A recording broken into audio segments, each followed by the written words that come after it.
There is something very beautiful about water, and not just that it allows life to flourish, but I think there's also something about water that makes it necessary for the soul as well.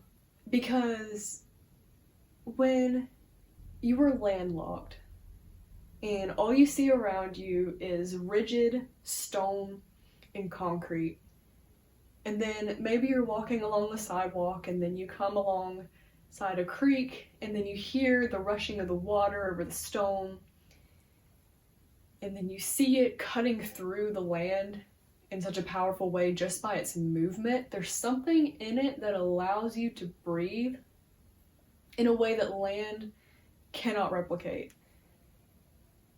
And I think it's also beautiful that it is water itself that began the impressionist movement of art. And then that would go on to inspire one of my favorite authors of all time, which I'm super excited to talk about, Henry James. He basically was the impressionist painter of the literary world. And so today I want to talk a little bit about the impressionist movement of the visual arts, which I'm not going to go that crazy into because I am an art enthusiast and by no means an art expert. But then I want to compare different parts of the visual side of things and how it impacted Henry James and his writings. And I also want to throw in a little bit of an idea that Henry James himself, not only because he traveled all the time and kind of brought a lot of different cultures into himself, but just the way he was as a person made him a living impressionist painting. So, to begin again, as T.S. Eliot once said, I want to begin with looking at water. So, when the Impressionist movement began, you would have people like Monet and Pissarro and Renoir. They would go and sit by the riverbank and try to capture the essence of the light moving across the water. So they shaped their color palette, their different techniques, their brushstrokes, everything revolved around this muse of water.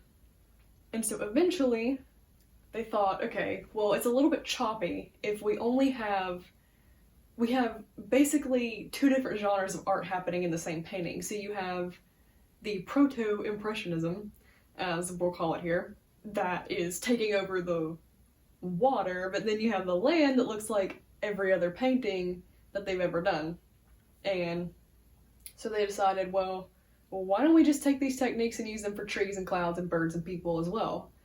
And the result of that is what you see behind me, which is a printout of one of Monet's paintings, which I believe this one is actually his house. But you get this feeling of water.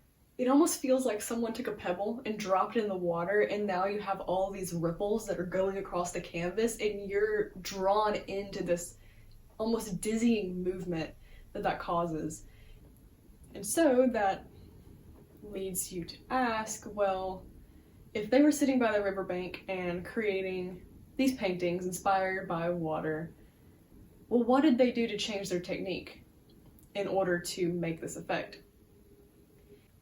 So just as water almost serves as, through its chaos and its movement, it kind of serves as a sense of stasis and respite for the soul, the Impressionist movement, according to Venturi, created a unity between drawing and color. So he has this history of how the emphasis of drawing and color kind of went back and forth, and it's just this huge debate. Should you focus on the outlines of an object, or should you focus on the color of an object? And an Impressionist painter would say yes.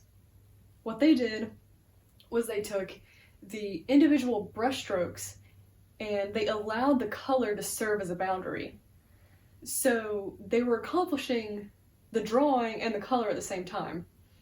And this was also had to do with the convenience of when you are painting outside and you were having to hurriedly paint the clouds before they blow away, or you're trying to capture a sunset before it sets, because most impressionist painters, they would not go back into the studio and finish a sketch. They would want to get the entire thing done while they were outside so that they could be in the moment and feel their surroundings and be in their painting while they're painting it, instead of abstractly trying to recall it later or trying to perfect it to get some sort of accepted aesthetic out of it. So when you are using color as your boundary, you're also allowing for a speedier process that allows you to get in the sunset before it sets. One of the things that you also get when your colors are your boundaries is you get very blurry edges. So it's almost like the tree in the sky right here having a conversation, because not only are the edges blurred, but you're also getting colors of the sky within the tree. So the boundaries between objects are not as defined as they are in other art movements. And this is important when we're talking about Henry James, because we're going to see a lot of his characters take on this kind of aesthetic of having very blurry edges, where you as a reader have to participate in the painting or in the character a little bit more than you would have to in some of the other authors' works or other painters' paintings. Another thing about Impressionists is that they painted things that were personal. Venturi says, Impressionists painted simple trees instead of monumental trees, peasant cottages instead of palaces, plain girls instead of great ladies, working men instead of noblemen. They felt human dignity and humble personalities. And that's one thing that you can see with this painting as well, is that he is painting his wife and his son. He's not painting Julius Caesar.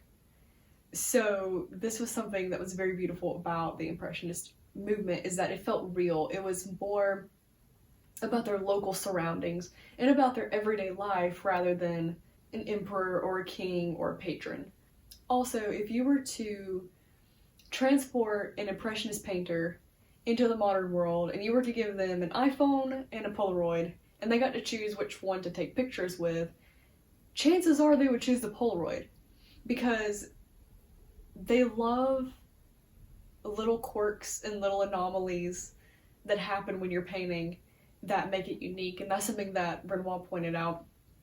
And that also ties into the fact that they were painting personal things. Instead of trying to make an aristocrat look entirely perfect in their portrait, they were painting the little messes in their own lives, or the imperfect streets around them. And so it again adds to that kind of, you could almost say, local color, or just the personal aspect of it. Something that I love about Impressionist paintings is that they capture almost a first glance at something. So you can think about it as if someone reaches out their arm to scare you, and then you're in that moment of that blur and the emotions, and you're like, what's happening? And you haven't fully processed that someone's scaring you, but like your body somehow has already processed this phenomenon, and then everything's just a blur. And you're in the moment of sharp, strong emotion. And that is what an Impressionist painting feels like. And I think this also has to do with the fact that they did paint outside, and they painted while the things were happening, and they weren't necessarily concerned with going back in the studio and making it all perfect. So you're in the moment with the painter. So instead of them coming to you and telling you the story about how somebody reached out their hand and scared them, they take you into that moment with them. And there's a very big difference between the emotion that you feel when you're telling a story after it has happened and when you're in the moment. And so something that Monet said was, the subject is something secondary. What I want to reproduce is what lies between the subject and myself. Impressionist art was about capturing the personality of the artist. It's almost as if you were looking at this painting, what you're not really looking at is the actual scene of what is happening. Instead, you're seeing the scene through Monet's eyes. And so it's almost as if the scene itself is just a medium through which you can have a dialogue with the artist and see the world through their point of view. So the artist is not this thing that is abstracted out of the painting in order to make this perfectly clear picture. Instead, it's almost like you're sitting down with Monet and he's like, this is what I see. This is what I feel it looks like. Instead of, this is exactly what it looks like. It's the feeling of the scene. It's the memories that the scene evokes. It's the artist's interpretation of the scene that is almost more important than the scene itself. So before we go into talking about Henry James, it's interesting to think about the connection between paintings and literature. So when you are doing a painting, you're trying to capture everything into one moment. So you're trying to capture all, especially for the impressionist artist, you're trying to capture all this movement in a still canvas in one moment. Whereas with literature, the movement of language itself across time allows for more, it's easier to capture movement that way. Time is extended out in books, whereas time is compressed in paintings. But with the impressionist artists, you see that they're kind of trying to make their paintings books. And this is not just particularly for just the impressionist artists, but they're trying to put so much movement, like the movement of water, which is something that you have to experience across time, and they're trying to put it into one instant on a flat canvas. So they're putting a book into a painting, whereas Henry James is doing the opposite, whereas his medium allows him to create the effect of movement across time. You see him often trying to make his works feel like a painting, like you just sit still for a moment and everything is captured in one instantaneous impression.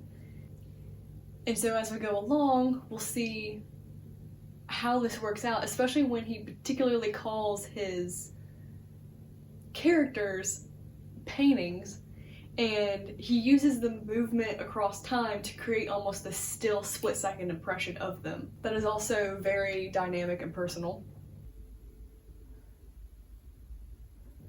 Daisy Miller is being contemplated as if she is a painting.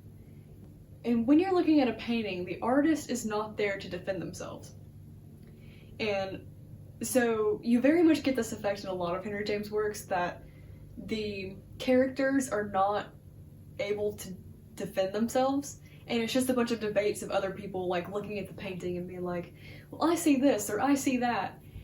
Ironically, you get a very shallow kind of portrait of his characters, but they're also very rich and vivid and complex at the same time.